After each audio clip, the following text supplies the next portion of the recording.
Assalamualaikum warahmatullahi wabarakatuh. Waalaikumsalam Waalaikumsalam warahmatullahi warahmatullahi wabarakatuh. wabarakatuh. Selamat pagi semuanya. Bagaimana kabarnya hari ini? Alhamdulillah baik Bu.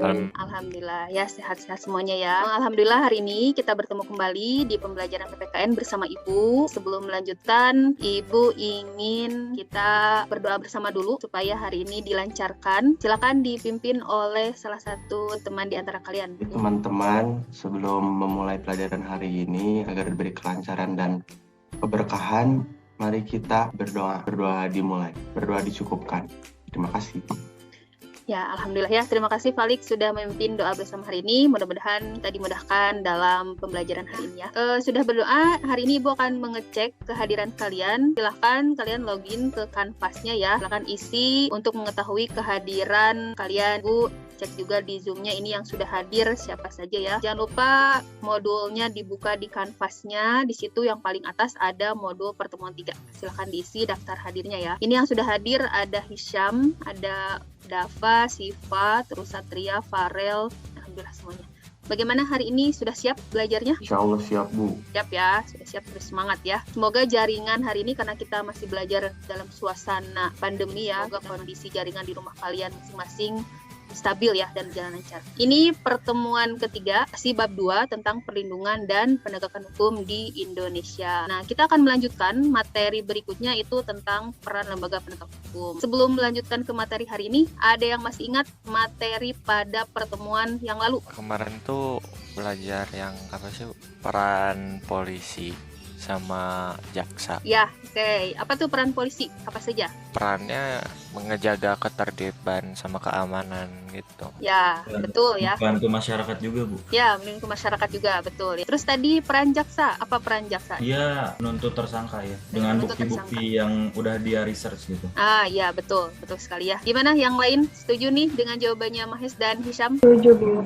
Ya, betul ya. Materi pada pertemuan yang lalu itu masih membahas tentang peran lembaga penegak hukum. Ada peran polisi dan peran jaksa. Tadi kata Mahes bahwa peran polisi itu melindungi, mengayomi masyarakat. Kemudian ditambahkan oleh Hisham ya tadi bahwa peran jaksa itu adalah menuntut. Kita aplaus dulu ya untuk Hisham dan Mahes ya yang sudah ingat materi pada pertemuan minggu lalu ya. Hari ini gue akan melanjutkan materi berikutnya, pertemuan 3 masih tentang peran lembaga penegak hukum. Ada peran hakim, peran advokat, dan peran KPK. Ini adalah hakim nih yang sebelah kiri atas kalian jubahnya warna merah, yang sebelah kanan ini peran advokat itu jubahnya warna hitam, dan terakhir ada KPK. Ini kalian pasti sudah familiar ya. Nanti akan dijelaskan satu-satu dan diuraikan. Nah, sebelum ke materinya, ini ada tujuan pembelajaran hari ini. Jadi melalui tayangan video, PowerPoint, penjelasan guru, tanya jawab, dan diskusi, peserta didik dapat menjelaskan peran hakim sebagai lembaga kekuasaan negara dalam menjamin keadilan dan kedamaian. Kemudian yang kedua, menguraikan peran advokat dalam menjamin keadilan dan kedamaian.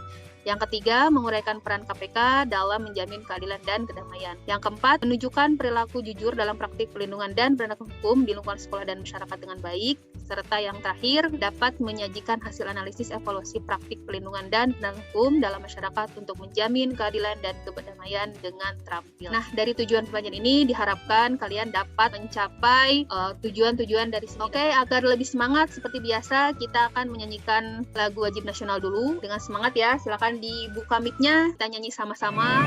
Bangun Indonesia. Yuk, lebih semangat lagi. Posisi untuk negara.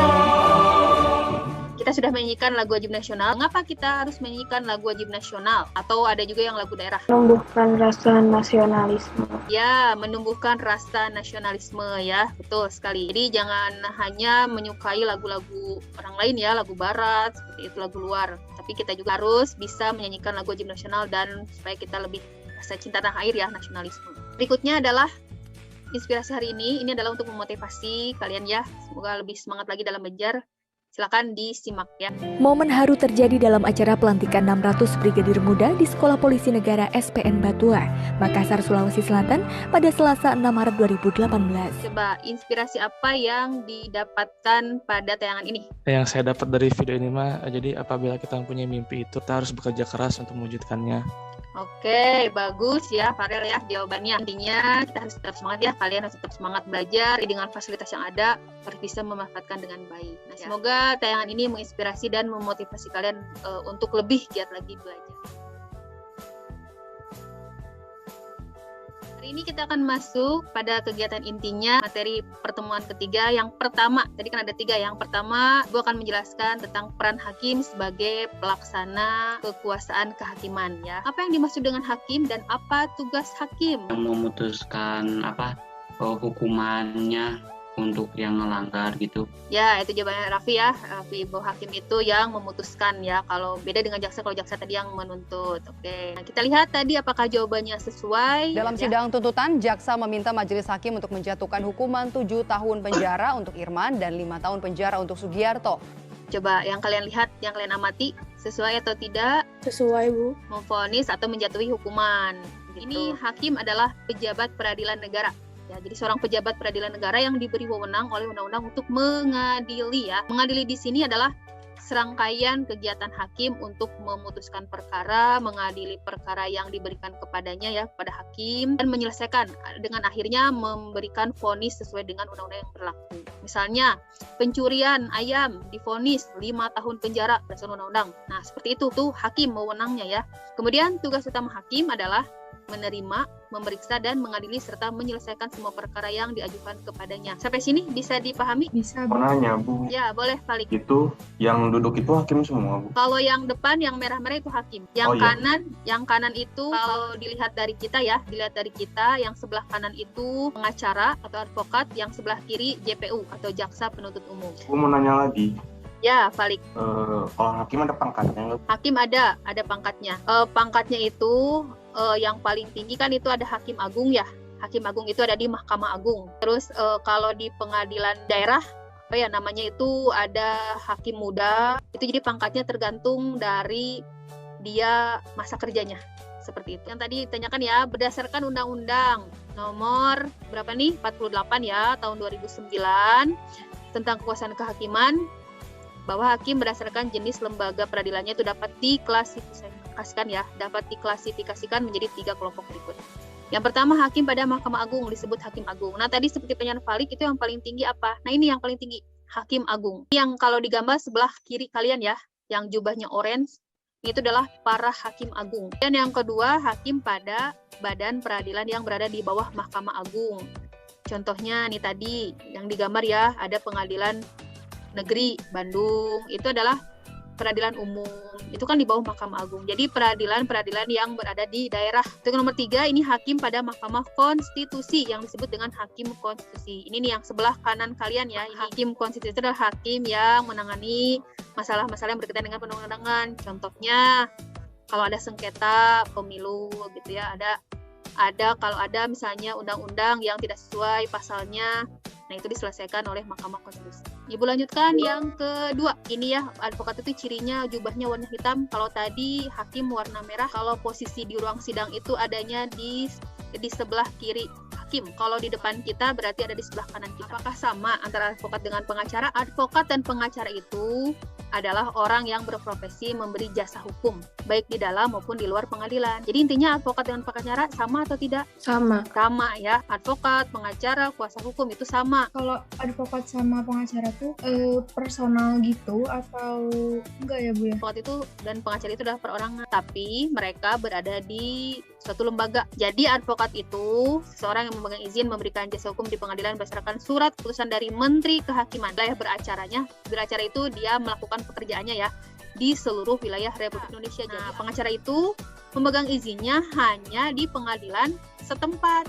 Di pengadilan tempat dia beracara saja. Ibu lanjutkan, ini yang terakhir materinya adalah yang 3 tentang peran Komisi Pemberantasan Korupsi atau KPK. KPK itu untuk apa?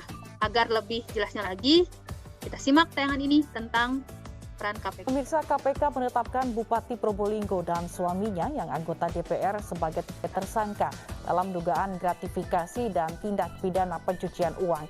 Ada peran KPK-nya. Nih, KPK-nya perannya apa di sini dalam tayangan ini?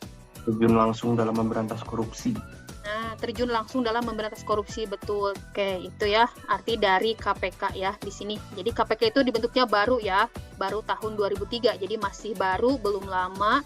Ini berdasarkan Undang-Undang Republik Indonesia Nomor 30 Tahun 2002. Dibentuk untuk mengatasi, menanggulangi, dan memberantas korupsi. Nah, ini adalah tugas dari KPK. Selain tadi berperan untuk memberantas korupsi ya, ini adalah tugas KPK. Ini kalian akan diskusi mengenai peran lembaga penegak hukum. Nah, KPD-nya sudah Ibu sampaikan, tuliskan ya, sudah Ibu upload di Canvas. Silakan kalian cek Canvas-nya, modulnya di Canvas-nya ya. Nah, Ibu jelaskan dulu bahwa diskusinya nanti kalian akan menjawab beberapa pertanyaan. Nanti setelah diskusi akan presentasi kelompok. Ibu akan bagi kelompok ya di breakout room Zoom. Kemudian kalian akan diskusi dan penilaiannya adalah penilaian individu dan kelompok. Nah, Ibu akan bagi kelompok dulu ya sebentar. Silakan masuk ke kelompoknya masing-masing. Oke, silakan kelompok 1 untuk diskusi ya. Ada 4 totalnya ya. 2 pertanyaan, 1 soal, ada 2. Nomor 1. Oke, nomor 1 sudah ketemu jawabannya? Sudah, Bu. Oke, kelompok 3 gimana nih? Sampai mana tugasnya? Nomor 1 dan 2 ya yang dikerjakan ya. Oke, semuanya sudah kembali ya. Sudah selesai? Sudah, Bu. Ya, alhamdulillah ya. Tolong dipersiapkan per kelompok untuk menyajikan hasil diskusi kelompoknya ya. Ya, jadi di sini saya ingin mempresentasikan hasil diskusi kami kelompok 3. Untuk hasil diskusi kami, nomor 1, jawabannya adalah advokat dalam perannya sebagai pembela mendampingi tersangka atau terdakwa dalam memperoleh putusan yang adil. Baik, nomor 2, mengapa korupsi masih bisa saja terjadi di kalangan pejabat? Menurut kelompok kami, walaupun telah ada undang-undang yang mengatur tentang korupsi dan telah ada KPK, tapi masih ada kurangnya kesadaran dalam diri sendiri. Yang 2B-nya siapa yang mau baca dari kelompok 3? Jawaban 2B, dalam menjaga keadilan KPK mengadakan sidang bagi para tersangka yang dituduh sebagai koruptor. KPK akan menentukan siapa saja yang terlibat dalam kasus korupsi tersebut. Kalau dari kelompok lain, nomor 2 pendapatnya dari kelompok 2 ya. Karena adanya koneksi seperti hubungan kekeluargaan yang berlanjut.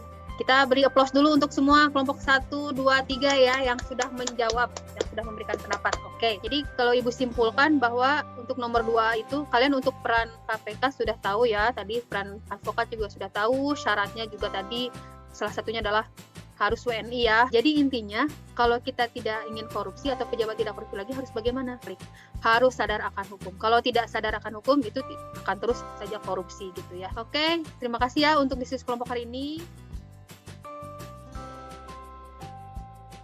Kita simpulkan materi hari ini. Jadi hari ini kita sudah belajar tentang peran KPK, tadi memberantas korupsi, peran hakim ya mengadili, dan peran advokat ya tadi memberikan jasa hukum baik di luar dan di dalam pengadilan. Nah, sebelum mengakhiri sebagai bahan evaluasi, gue akan memberikan kuis ya untuk penguatan hari ini supaya kalian tambah ingat materinya. Kalian join Nirpod ya. Nanti yang dapat nilainya tinggi dapat poin ya, dapat reward dari Ibu. Wow, Mahes ya, Mahes nomor 1 nih. Ayo saling kejar-mengejar. Ini ada 5 pertanyaan ya. Ini juara satunya ada Iza, Mahe, sama Falik ya. Sama Falik nih. Kita aplaus dulu nih buat Iza, Mahe, sama Falik. Oke, hebat ya. Keren nih juara 1. Nah, setelah evaluasi, sebelum mengakhiri, ada refleksi dulu hari ini. Coba nomor 1, apakah materi pembelajaran ini menyenangkan? Menyenangkan sekali. Menyenangkan sekali ya. Oke. Materi mana yang menarik bagi kalian? Materi yang pemberantasan korupsi, Bu, ramai. Oh, Raihan ya, senang yang KPK ya. Hal apa yang harus dipertahankan untuk pertemuan berikutnya? Menurut kalian? Kasusnya. Oke, kasusnya gimana? Ditambah atau gimana? Ditambah biar seru. Oke, ya, Fadiah ditambah. Terima kasih ya untuk pembelajaran hari ini. Ini pesan hari ini dari B.J. Habibie bahwa keberhasilan bukan milik orang pintar ya. Keberhasilan adalah sebelum mengakhiri, Ibu akan menyampaikan dulu bahwa pertemuan berikutnya akan dipelajari tentang dinamika kasus pelanggaran hukum. Kemudian untuk tugas di rumah, jadi tugas kelompok, Ibu akan menugaskan membuat video praktik ya, video praktik dari peran hakim, peran advokat, dan peran KPK. Oke, nanti dikerjakan, tugasnya dikumpulkan pada pertemuan berikutnya ya. Silakan kita akhiri dengan doa bersama dulu. Boleh dipimpin oleh siapa? Sebelum kita selesaikan pelajaran hari ini, yang baiknya kita berdoa dulu. Berdoa dimulai. Berdoa selesai. Semoga pembelajaran ini bermanfaat untuk kalian. Tetap sehat selalu ya, tetap jaga kesehatan. Dimanapun berada, tetap prokesnya dijaga dengan baik ya. Assalamualaikum warahmatullahi wabarakatuh. Waalaikumsalam warahmatullahi wabarakatuh.